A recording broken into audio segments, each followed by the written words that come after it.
Okay, I have started my first cable row and I want to show you how I did this. I'm using 3 strands of DMC floss. There are so many different kinds of floss out there, so depending on what you're using you may do something different, but generally we use 3 strands of floss for geometric smocking and 4 strands of floss for picture smocking. So what I've done is I came up with a knot on the back and I got started, but I'm going to show you, since I got a little bit of a start here, what it's like. You always work, if you're right-handed, from left to right. If you're left-handed, you can do this the opposite way. My thread is on the left side of the plate. I'm going to take my needle and take the next plate over. You grab the same amount of each plate, or that's the goal. As you work across, you're going to work from the top third of the plate, and you want to keep your needle horizontal. So if you look, I've got this orange gathering thread going through it. My needle should always be right on that thread. So I'm going to pull that through. Now what I just did was an up cable because my thread was above the needle. Now I'm going to do the opposite. I'm going to grab the next plate, the top third of the plate, keeping my needle horizontal.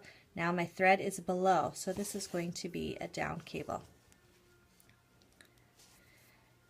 Pull that. Okay, now I'm going to do the exact same thing. My thread is above the needle now. So I'm going to grab the next plate.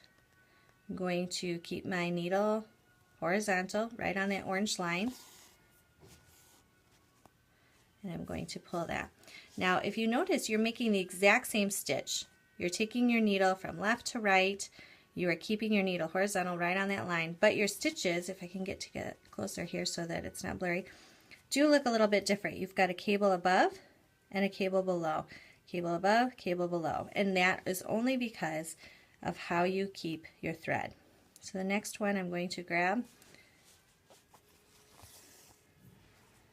And you notice I do spread apart the plates a little bit so that I can find that line.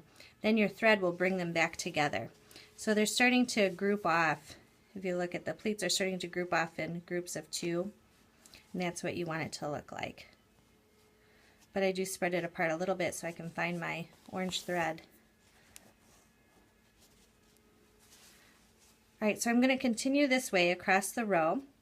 It's a pretty easy stitch and it's a very common stitch. Most smocking design plates will use this on the top or the bottom of their design because it's very easy later to add piping above this because you've got a straight line to follow. We'll be going over that. But so if you want to just try this on your insert, start at the left and work your way across right on that top, or on the second row, I'm sorry, right across that line. And then when you finish, we'll be ready to start the next row.